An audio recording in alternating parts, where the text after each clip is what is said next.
uri kuraraba Simon Inzaghi mu bisanzwe style yiwakinisha Edin Dzeko ni batangura Lukaku akaza za kugora kuko Lukaku urabona umuhaye umupira akakwegamira ko mu defenseur birakugora kugira umwaki uravye bijya biro ijya taye yiwe umva biragoye kugira umwaki surtout Edin Dzeko nawe ari for gutsinda mu mitwe aba ba Di Marco baduze bagatanga biradestabiliza abakinyi rero Lukaku aciyaza nk'umuntu agombora biratuma defense kujya Edin Dzeko aba yakoze akazi akabaruhisha Lukaku nawe abahagize ati ingufinisi kuko Lukaku urabona ko ari for gose ku maguru par rapport ya Edin Dzeko bon ikintu novuga urukino Simon Inzaghi yari yarugerageje uko ashoboye gusa habaye kuburamo imigisha kuko Inter de Milan twari twizeye ko yokinya umupira nk'ujya ko bo bizicuya equipe ya Manchester City twavuga ati nimiburi ni bibiri kubusa mu gice ca mbere ariko ubona ko urukino rwabayibamba turavuga ati ma Inter de Milan iriko iratwemeza abafana ba Inter twatanguye kwihicizere yuko umukocha wa Manchester City Pep Guardiola yuko atanguye gupanika experience atayafise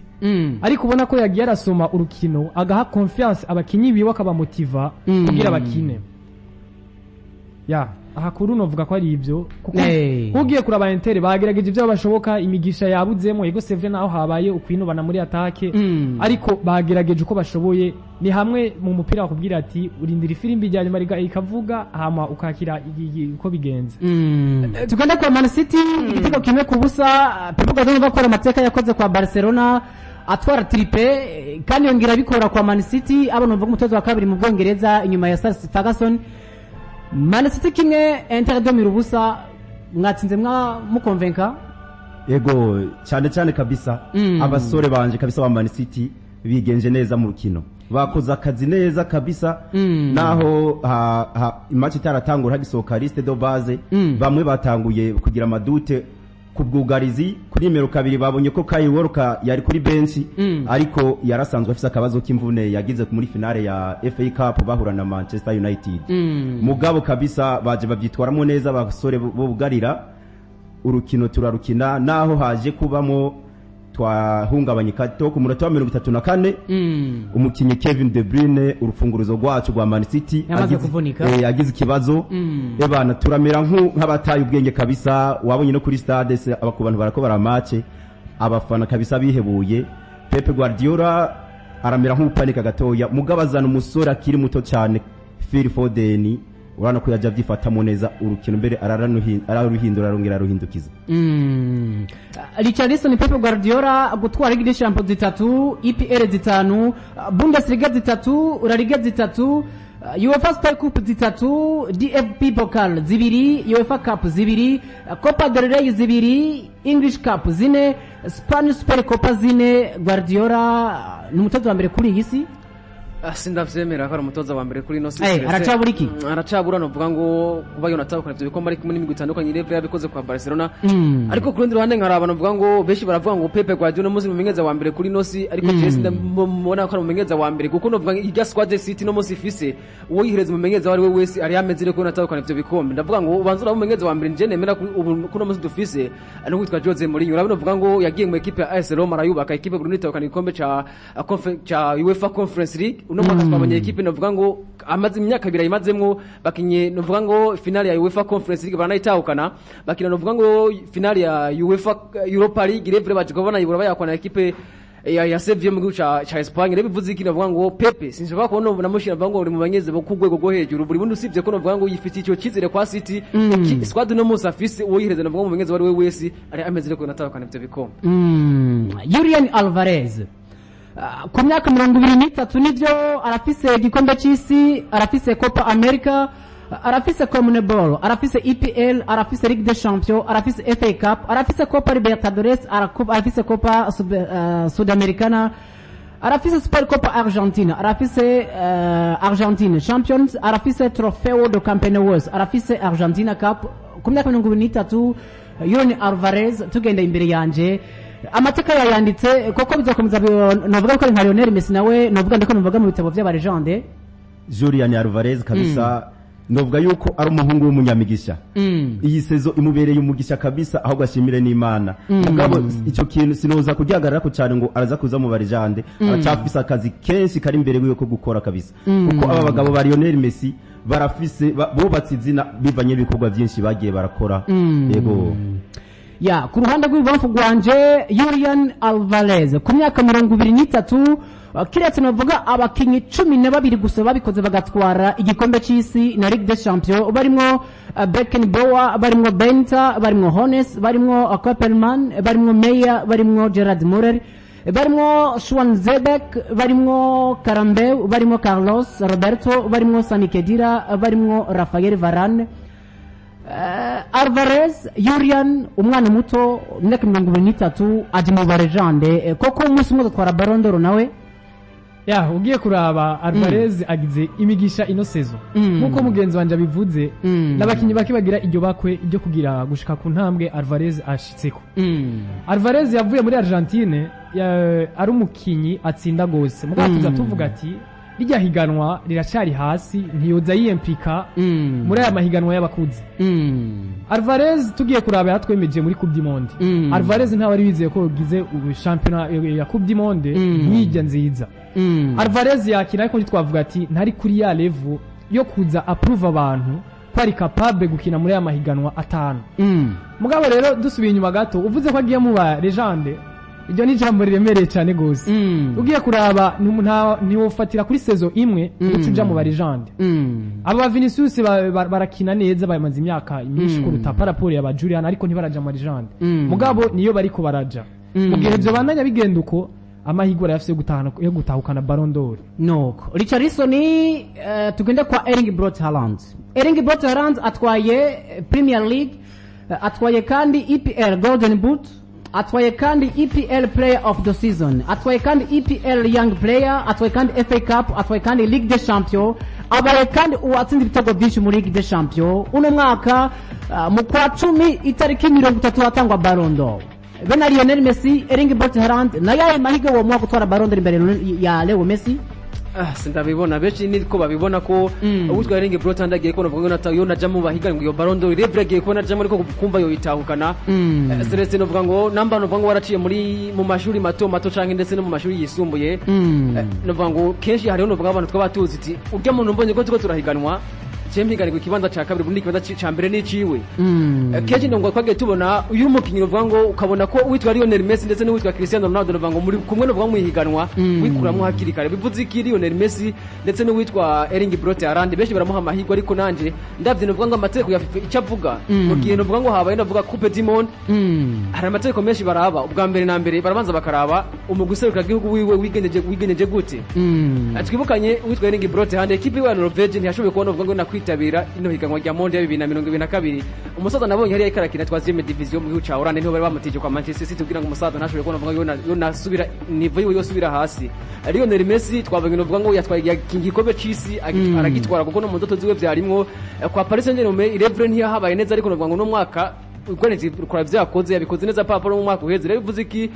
witwa Erling Braut Haaland ndetse n'uwitwa Lionel Messi uyu munsi baraza mu rwango bagiye kubona higanirwa no Ballon d'Or ariko uri kuhiganirwa na Lionel Messi cyangwa Cristiano Ronaldo ntushobora kubona bavuga ngo unatahukana Ballon d'Or aracafise byinshi byo kuba yo nakora nafashe kwanza equipe yiwe national kugira ngo ashobore ko yo nafasha equipe asanzwe akina muno munsi ufashe Lionel Messi nawe witwa Erling Braut Haaland Erling Braut Haaland cyari hasi kwitapi ya ngaruka kwa Pepe Guardiola ngaruka kandi n'abashitsi Pepe Guardiola ati ntwaye Ligue des Champions mu ma equipe atandukanye yataye kwa Barcelona agenda kwa Man City uvuga nawe arayitwaye yakoze triple kwa Barcelona akwa triple kwa Man City Guardiola ati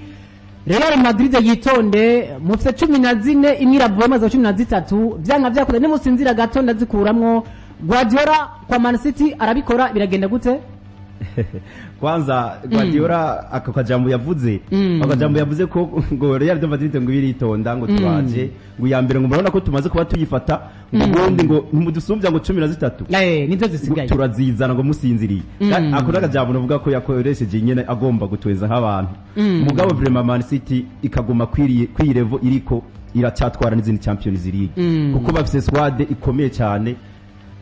eba n'umukoca murabona yuko ari umukoca azi kuorganiza urukino akora umujwera ashobora kuza kabisa adafise power ikomeye cyane muga akamukoramo umukinyi akaba umukinyi atiye n'ubwoba nivyo yatwaye Ligue des Champions kandi bimerita ni equipe ikomeye ubona ko novuga ifise kazoza ariko abakinyi bamwe bari muri bakomakomeye ndahera kuri Iker Gundogan abasore barimwo nka uyu musore Bernardo Silva n'abandi benshi batandukanye birimo birasa yuko uno mwaka wa shampiyona ukirangira abazogenda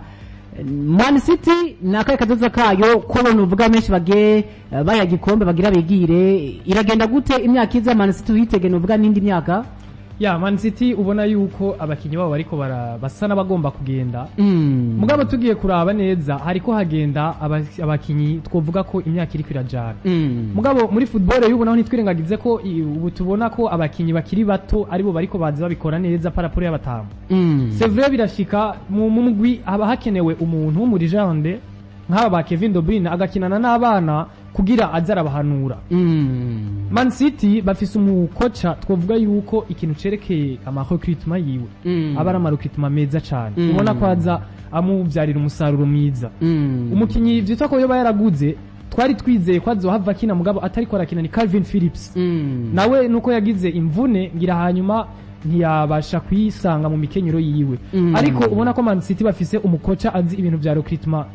abikora neza cyane nico gituma ku ruhande rwa Man City bavuga ati nta bwoba agiye n'umufungo wacu gusa abakinyi turabaronka yes turangiza iyo dosiye mwabagabo mwe nabonye ikipe y'umwaka muri Ligue des Champions mu igore harimo Andre Onana wa Inter de Milan urumva ku ruhande rw'iburyo harimo Di Lorenzo wa Napoli ku ruhande novuga defense central harimo Diaz wa City harimo kandi Bastoni wa Inter de Milan ku ruhande rw'iburyo rw'ibubamfu inyuma harimo Emmanuel Akanji wa Man City ariko kandi novuga mu kibuga hagati harimo Valverde wa Real Madrid Kevin De Bruyne wa Man City Joao Mario wa Benfica imbere ku ruhande rw'iburyo harimo Mohamed Salah wa Liverpool harimo kandi ku ruhande rw'ibubamfu Vinicius wa Real Madrid cyo kimwe na Erling Haaland nova ku busatirizi Richarlison hari uwo bibagiye muri no liste hagati mu kibuga ndabona Ilevre Joao Felix kwa Joao Mourinho kwa Benfica yashoboye kubona aba mu bamenyere mu bakinyi batsinze ibitsindo byinshi ariko urubundi ngaha hari kuba hanaza uwitwa Rodri namba Rodri tutamubonye novuga ngo Ilevre yashoboye kubona ngo anatera match nziza yabaye umukinyi novuga ngo mwiza yashoboye kubona ubwo naranga higanwa hagati ya Ernest Valverde hagati ya Fede Valverde ndetse no Mario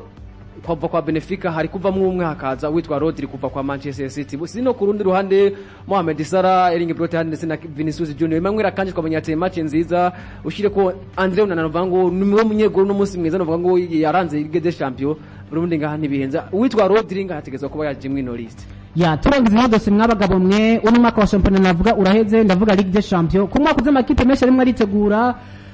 Man City yitwaye umwaka uza tutegeye yindi equipe ya Man City ubona ko yashitse ku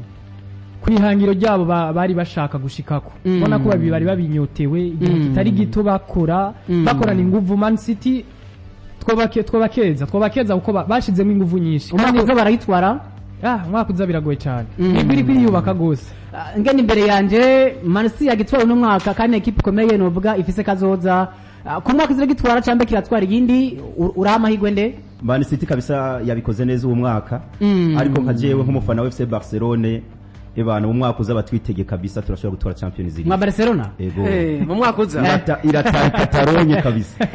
ego ariko uvuze ko mu mwaka uza Barcelona kubona atokana Ligue des Champions uravye no vuga ko karaba urugero rw'iyindi migwi kuraba Real Madrid ikiri yubaka bazanye Jude Bellingham bazanye bariko barondera witwa Harry Kane kora Manchester City no munsi squad bafise ugende mu imigwi za Napoli ko twabonye bagize saison nziza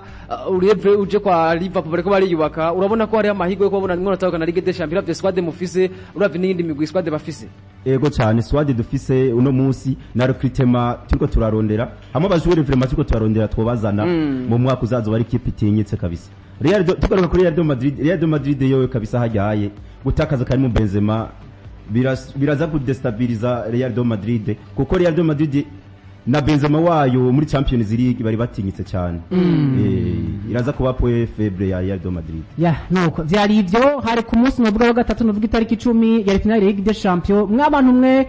Man City yagitwaye andi amakipe novuga rimwe aritegura turinde nimba umwaka uza hazi yindi cyangwa City nibaze ko umwaka uza tunene gishika tugaruka mu kanya gato n'amakuru mutandukanye n'amatransfer mutandukanye atuva kuri dossier ya Ligue des Champions abashoboye kubona vuga baranga batsinda ibitsindo vyinshi araza Eritwa Erling Brot ande ibitsindo 12 akaza Mohamed Salah ibitsindo 8 Kylian Mbappe wa Paris Saint-Germain ibitsindo 7 Vinicius Junior wa Real Madrid ibitsindo 6 babinganya no witwa Joao Mario wa equipe ya Benfica mu gihugu ca Portugal nabo no basatirize batanu bashoboye kubona vuga munatsinda ibitsindo byinshi muri Ligue des Champions twaraye tunasozereye ku munsi wa gatanu nuko mu kanya gato n'andi makuru matandukanye amatransfer atandukanye buraya n'ahandi hose ku isi mutegura amatelefone yanyu message na pere tubakira nibaze ko akanya karageze mutegura telefone zanyu n'ama unité n'ubutumwa bwinshi turabwakira cyane